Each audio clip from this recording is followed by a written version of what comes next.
Hi. Um, when I planned this video, I had hoped, because it was the 1st of July in Scotland, it might be nice and sunny, but it's not. But I'm going to make it anyway, and I'm going to make it outside, because that's the reality of what it is.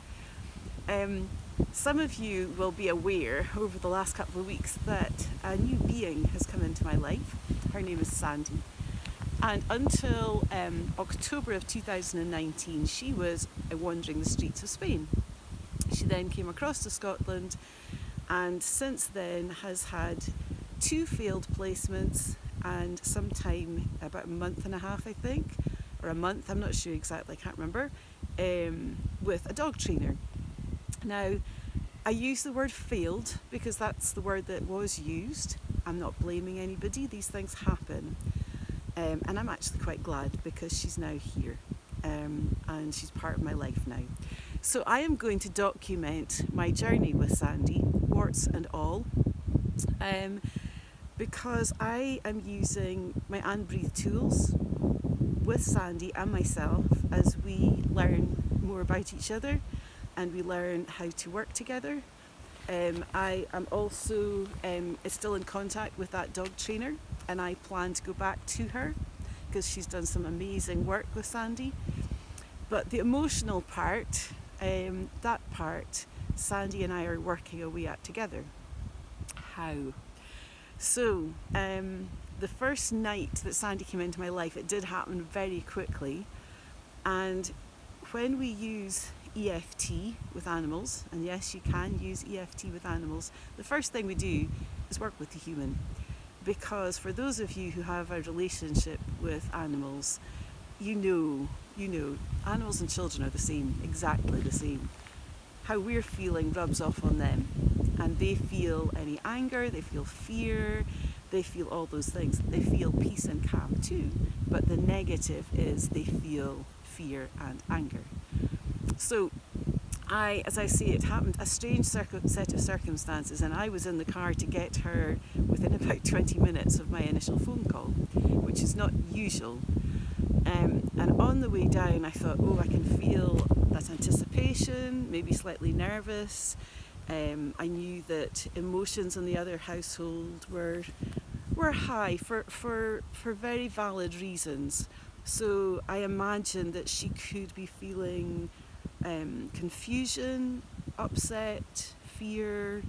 I wasn't sure, but I didn't think she would be calm. I didn't think she would be at peace. And equally, I was not at peace going down. So I tapped.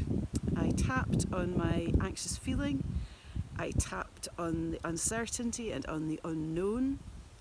And by the time I got there, I do feel like I was calm and I was at peace. I'm just going to see if you can see her because she's busy sniffing around the garden at the moment. Where is she? There you go. She loves that corner. I think she can find little creatures there. She's got a very strong nose, very strong scent. So yes, and I got there, and yes, she was a very scared dog. Her body language was very sort of cowering. Well, not completely cowering, but definitely in and closed. We got her at the car, got her home, and the whole way up, I just was tapping as I went, where I could, how I could when you're driving. And as we got home, I continued to tap on me, just talking to her about how I was feeling and how acknowledging that she was scared and confused. And then as the evening progressed, because it was into the evening already, I thought, right, time for me to go to bed, and she's going to have to get used to the fact that she's downstairs in her bed. So I showed her the bed, and I then gave her Reiki. Animals love Reiki, which is it's an energy, it's sharing energy. And my last dog, in fact, like my last few dogs, would just roll over and expose their tummy if they realised that Reiki was on the go. So I gave her some Reiki, and with the intention that she was in a safe place now, that she could be calm, she could go to sleep. And that first night there was absolutely no problem. Didn't whimper, didn't cry, nothing. Came down in the morning wondering if anything would be chewed or anything like that, and not at all. A very calm dog. So things have gone so well. The one thing I'm going to share with you, which is something I am continuing to work with her, is which is the warts and all bit, is that she barks at men, particularly my veggie box man, the postman. I haven't noticed yet. I don't know if she's sussed that actually one of my women is a woman, so I'm not sure if she's noticed that yet. And the other thing is she barks in the car. Now, at no time is there aggression. She's met my grandkids and socially distanced, and she has displayed absolutely no reaction whatsoever. So I trust her completely. But the bark is just letting everybody know that she's there. So that's what I'm working on. So I'm working on that with EFT, and I'm also in chatting with the dog trainer too to see what she can do to help. And I actually think I'm going to go do a phone a friend, because EFT is brilliant day to day. It's brilliant. Once you get used to it, you can work away on your own. But if I have a particular issue that I want to get sorted and I want to use EFT, I will phone a friend. I will phone another practitioner, because it does help, I feel personally, to have the other person there.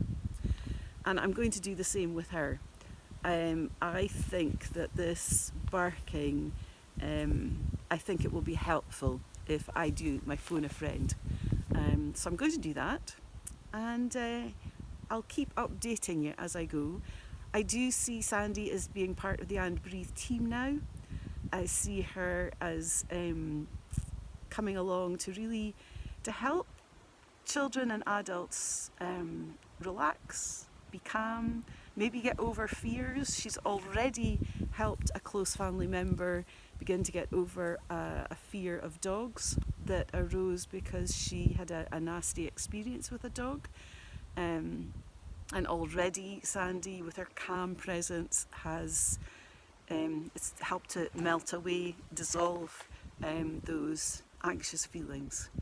So that's Sandy. She's up here now. She's up at the veggie garden. So we'll have a quick, gradually you'll get to know her better. Okay, here we go. Sandy, look, there you go. Say goodbye to your fan club now. Well, I don't know if you're quite a fan club yet, but thank you for listening. Thank you for being part of the journey, and I look forward to sharing it, and I hope there's not too many warts as we go along the way. Okay, take care.